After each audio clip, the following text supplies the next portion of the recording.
Para jurupandu dan nakoda kapal dengan cemas memberi arahan kemudi untuk mengimbangi sengitan kapal. Ketika kru dek memerhati dengan penuh ketakutan, kadar pusingan ke kanan semakin meningkat dan kapal itu condong ke kiri, mencapai sengitan 60 darjah dalam masa kurang daripada 1 minit. Golden Ray ialah sebuah kapal penangkut kenderaan yang dibina di Korea Selatan pada tahun 2017. Kapal roll-on roll-off sepanjang 200 meter ini mempunyai lebar 35 meter.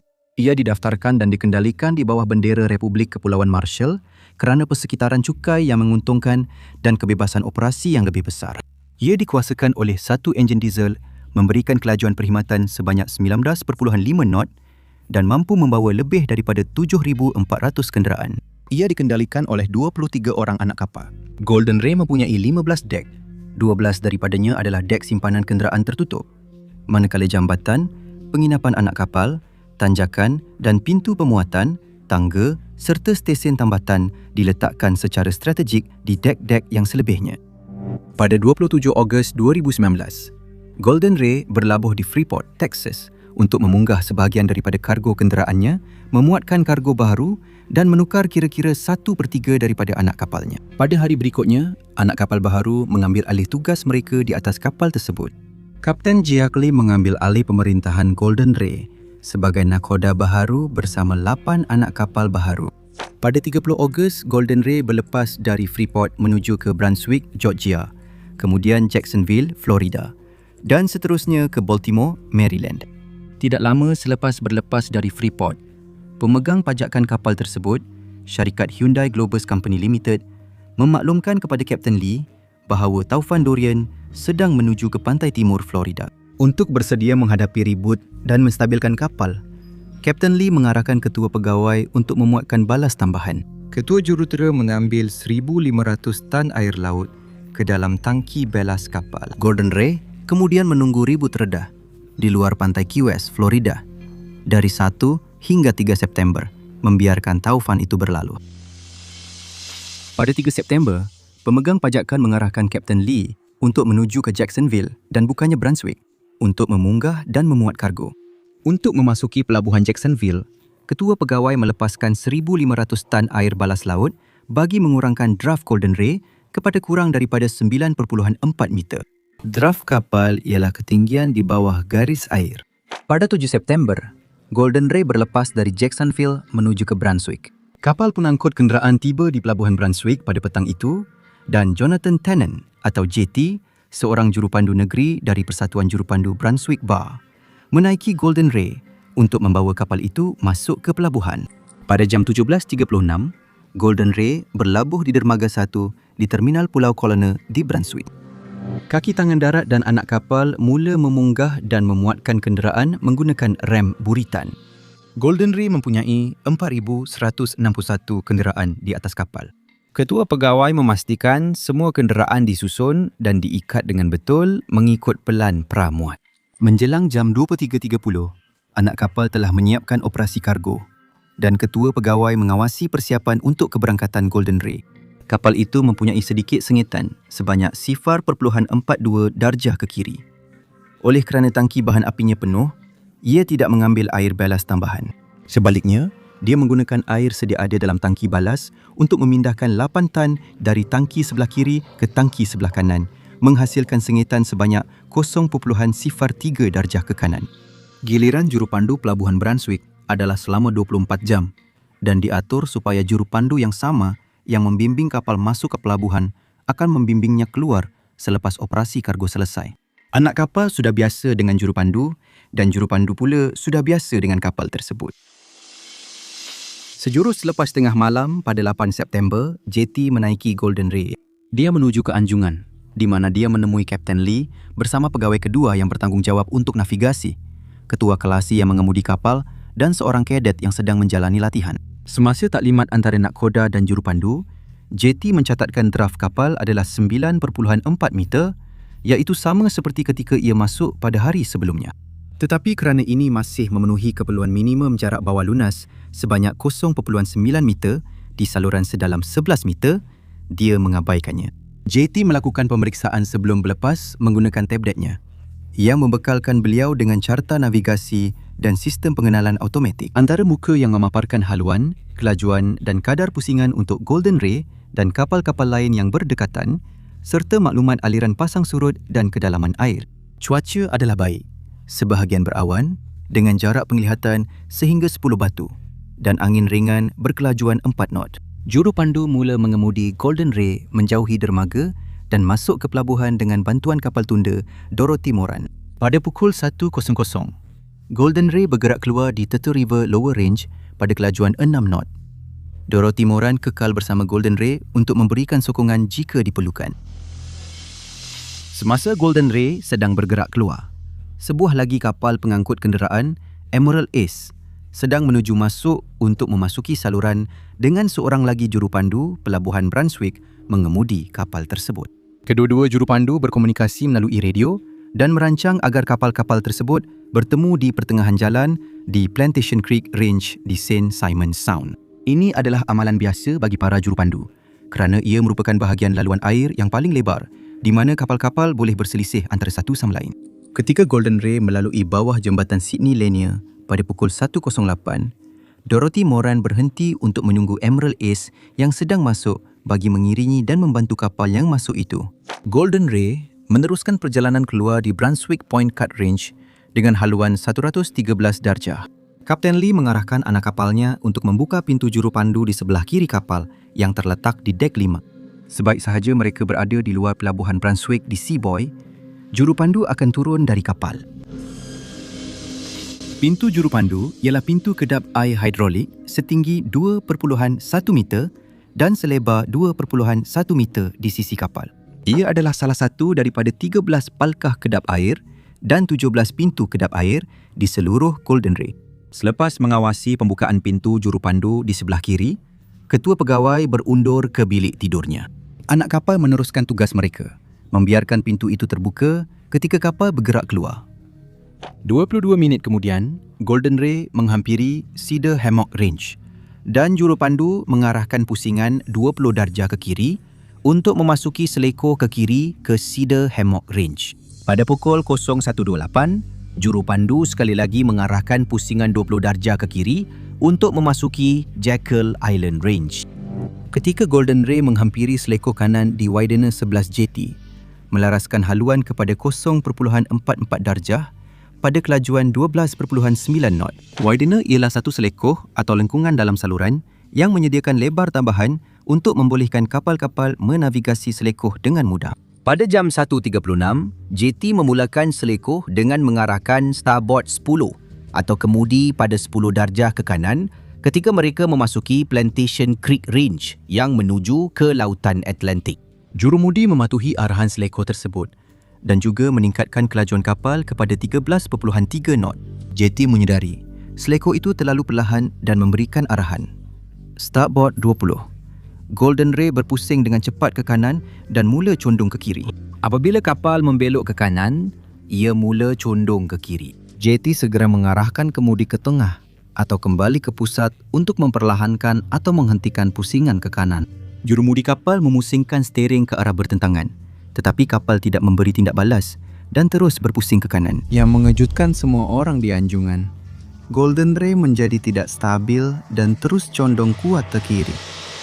JT menjerit, "Berapa tinggi metasentrik kapal ini?" Tinggi metasentrik ialah kestabilan kapal untuk mengelakkannya daripada terbalik apabila ia condong atau sengit. Sebuah kapal dengan nilai kestabilan yang lebih tinggi akan kembali dengan cepat ke pusat graviti.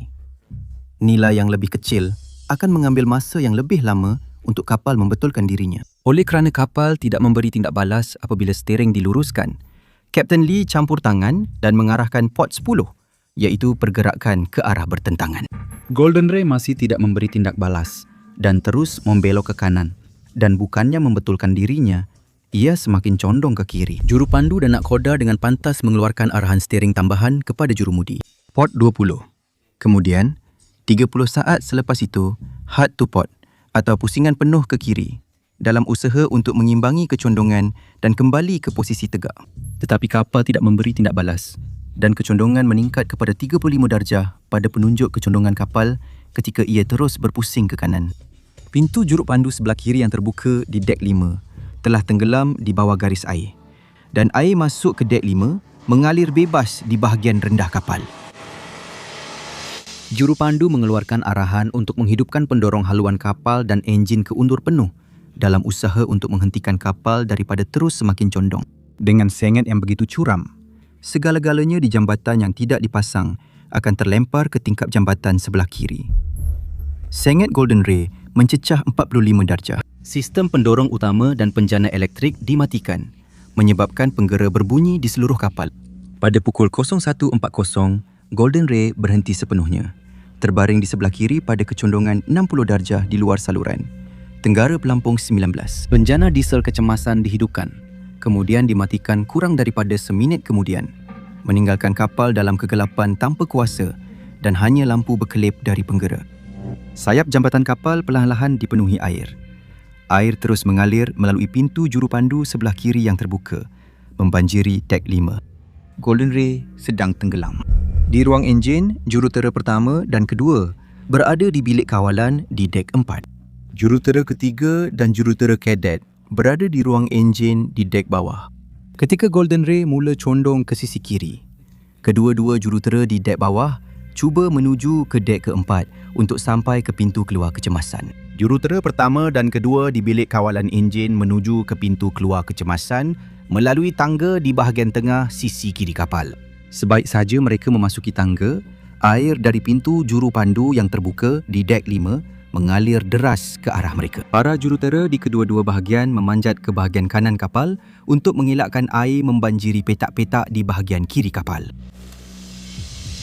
Di anjungan, Kapten Lee cuba membuat pengumuman, tetapi terputus apabila kuasa kecemasan hilang. Anjungan menjadi gelap gelita dan dia tidak dapat menghubungi anak kapalnya. Radio genggamannya telah terjatuh ke dek di bawah tingkap jambatan sebelah kiri kapal. Dia memanggil anak kapalnya, tetapi tiada siapa yang menjawab. Tiada siapa yang bergerak. Terperangkap dalam kegelapan, kaku akibat terkejut dan ketakutan bahawa kapal akan hanyut lebih jauh ke dalam saluran. Ketua kelasi berada di steering dan pegawai kedua berada di hadapan radar sambil memegang palang tangan. JT menjerit sambil berpaut pada gyro dengan kakinya terpacak kukuh di atas dek. Seperti yang lain di jambatan, dia tidak boleh melepaskan pegangan atau dia akan tergelincir ke sayap anjungan sebelah kiri yang sedang dinaiki air.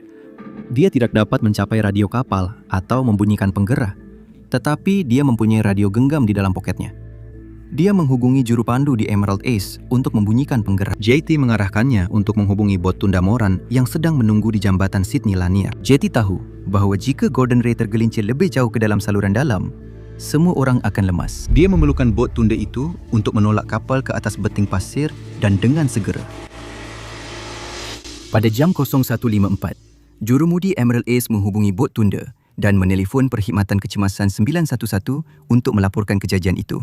911 menghantar sebuah bot respon sepanjang 14 meter dari stesen bot pengawal pantai di Brunswick bersama sebuah helikopter pengawal pantai, pasukan penyelamat pertama dari Jabatan Sumber Asli Georgia dan daerah Glynn serta kapal dari Sea2, kontraktor penyelamat tempatan. JT kemudian menghubungi pengawal pantai Ais Reak di Charleston melalui radionya. Juru pandu meminta bantuan dengan menerangkan situasi mereka, lokasi dan bahawa kapal mereka adalah sebuah kapal pengangkut besar. JT menyampaikan maklumat penting yang mereka dapat kumpulkan daripada Kapten Lee dan anak kapal. 24 orang berada di atas kapal, termasuk juru pandu, tiada kematian, 2 cedera parah dan 4 terperangkap di bilik enjin. Tidak lama selepas itu, bot juru pandu dari pelabuhan dan 2 kapal tunda dari Moran Towing tiba di lokasi kejadian. JT memberikan arahan kepada mereka melalui radio untuk menolak Golden Ray ke tebing bagi mengelakkannya daripada tergelincir ke dalam saluran dan tenggelam ke air yang lebih dalam. Beliau mengarahkan mereka untuk menolak pada bahagian transom atau buritan kapal dan bukan di bahagian kanan atau lunas kapal, kerana itu boleh menyebabkan kapal terbalik. Kapten-kapten bot tunda teragak-agak. Mereka perlu mendapatkan kebenaran daripada pengawal pantai untuk campur tangan dengan cara ini semasa kecemasan. JT mematikan radio. Kapal ini dalam kecemasan dan awak adalah nakhoda bot tunda. Awak perlu memberi bantuan. Tolak kapal ini ke beting pasir. Tetapi kedua-dua kapten itu menolak kerana kemungkinan implikasi undang-undang. Jadi JT terus menghubungi pengawal pantai, meminta mereka memberi kebenaran kepada kapten bot tunda dengan segera. Bot tunda mendapat kebenaran daripada pengawal pantai dan mula menolak Golden Ray ke atas beting pasir, sementara bot jurumudi menilai kemajuan dan melaporkan kembali kepada JT. Bot tunda terus menolak sehingga Golden Ray stabil dan benar-benar berada di atas beting pasir. Di dalam petak bilik enjin yang gelap gelita, para jurutera berasa tidak selesa kerana kepanasan melampau di bahagian atas sebelah kanan kapal tempat mereka menunggu untuk diselamatkan. Udara panas dari enjin naik ke bahagian atas bilik enjin dan haba itu merebak ke seluruh bahagian kanan kapal. Dua kumpulan jurutera itu dipisahkan oleh ruang kaca kalis letupan. Tetapi terdapat sebuah pintu di tengah-tengah yang menghubungkan bilik-bilik tersebut. Air telah sampai ke pintu tengah itu, tetapi masih belum menenggelamkannya.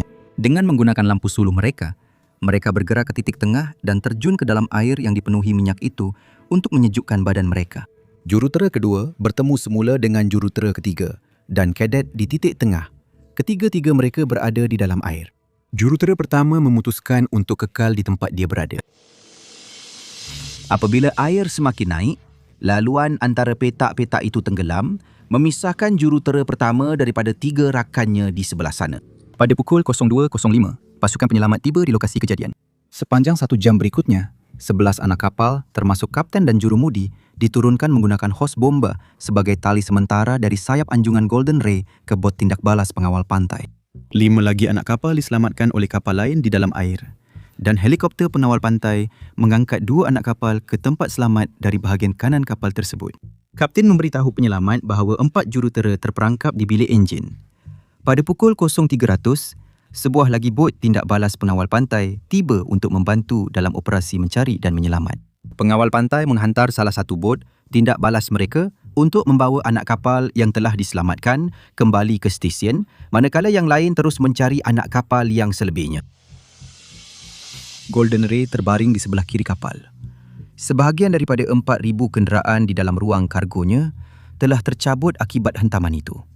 Kebanyakannya tergantung pada tali pengikat mereka. Kenderaan yang sedang dalam perjalanan mempunyai bahan api di dalam tangki mereka tidak lebih daripada 25%. Tetapi kini bahan api itu mula bocor dari kereta-kereta yang rosak. Pada jam 04.30, asap hitam tebal dan api mula naik dari bahagian kanan Golden Ray, menyebabkan pencarian jurutera menjadi perlahan. Ruang kargo penuh dengan bahan mudah terbakar, tayar, plastik dalam kenderaan dan bahan api yang menyemarakkan kebakaran itu. Ketua jurutera terperangkap di dalam kabin di bawah sayap anjungan kiri. Dia bergerak ke tingkap dan melihat salah satu bot tindak balas pengawal pantai. Dia mengikat wayar sambungan pembersih vakum dan peti sejuk bersama-sama dan melemparkan tali sementara itu ke bot tindak balas. Seorang anggota penyelamat mengikat tali tambatan pada hujung wayar sambungan itu dan ketua jurutera menarik tali tersebut ke atas. Dia mengikatnya dan turun ke bot. Menjelang jam 06.45, seramai 20 orang di atas kapal telah berjaya diselamatkan dan dibawa ke stesen pengawal pantai di Brunswick, di mana mereka dirawat oleh perkhidmatan perubatan kecemasan dan dipindahkan ke hospital tempatan. Ketua jurutera memberi taklimat kepada penyelamat tentang lokasi tepat 4 jurutera yang hilang dan susun atur bilik enjin. Disebabkan kebakaran, penyelamat tidak dapat memasuki dek dalam. Air terus membanjiri kapal tersebut. Pada pukul 09.30, badan kapal beralih dan kapal itu terbalik sehingga 90 darjah. Pasukan penyelamat awal mendengar bunyi dentuman kuat dari dalam Golden Ray apabila ikatan kenderaan terlepas. Pada pukul 18.12, 16 jam selepas kemalangan, pasukan penyelamat awal mendengar bunyi ketukan pada badan kapal. Keesokan harinya, pada 9 September, api itu padam dengan sendirinya. Pengawal pantai bersama unit penyelamat lain merangka rancangan untuk membebaskan jurutera-jurutera tersebut. Ia akan mengambil masa 14 jam untuk membawa peralatan pemotongan sejuk ke lokasi. Sekarang musim panas dan suhu pada waktu siang mencecah setinggi 34 darjah Celsius. Pada jam 13.00, pasukan penyelamat menggerudi lubang berdiameter 6 cm pada badan kapal untuk menghubungi jurutera yang terperangkap. Udara panas berkepul keluar dari dalam kapal tersebut. Penyelamat mengibaratkannya seperti membuka ketuhar. Mereka mengambil bacaan suhu dari dalam badan kapal, 68 darjah Celsius. Menyedari suhu itu sangat berbahaya, penyelamat memutuskan untuk tidak menunggu peralatan pemotongan sejuk.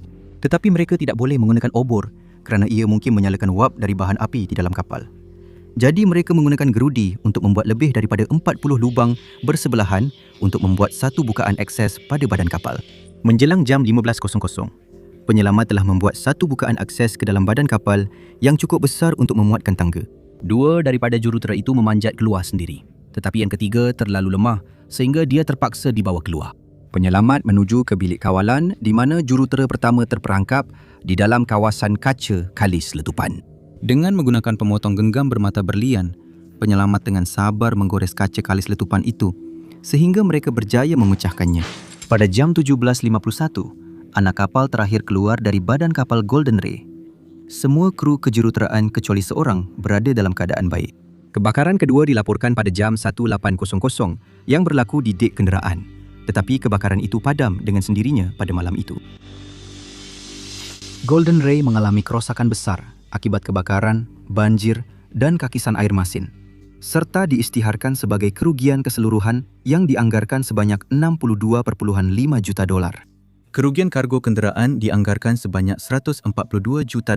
Siasatan NTSB menyimpulkan bahawa kemalangan Golden Ray disebabkan oleh kesilapan ketua pegawai apabila beliau memasukkan nilai ballast yang salah ke dalam program pengiraan kestabilan. Faktor penyumbang kepada kemalangan itu ialah pengendali kapal, G Marine Service, yang tidak mempunyai prosedur berkesan dalam sistem pengurusan keselamatan mereka untuk mengesahkan pengiraan kestabilan. Dan kru tidak melaksanakan senarai semak ketibaan dan pelepasan pada pintu kalis air. Pintu jurupandu di sebelah kiri kapal bersama dengan pintu kalis air ke kedua-dua tangga dek 5 di bahagian belakang dan tengah sebelah kiri kapal telah terbuka semasa kemalangan berlaku dan telah terbuka sejak sebelum kapal itu berlepas dari terminal Colonel's Island.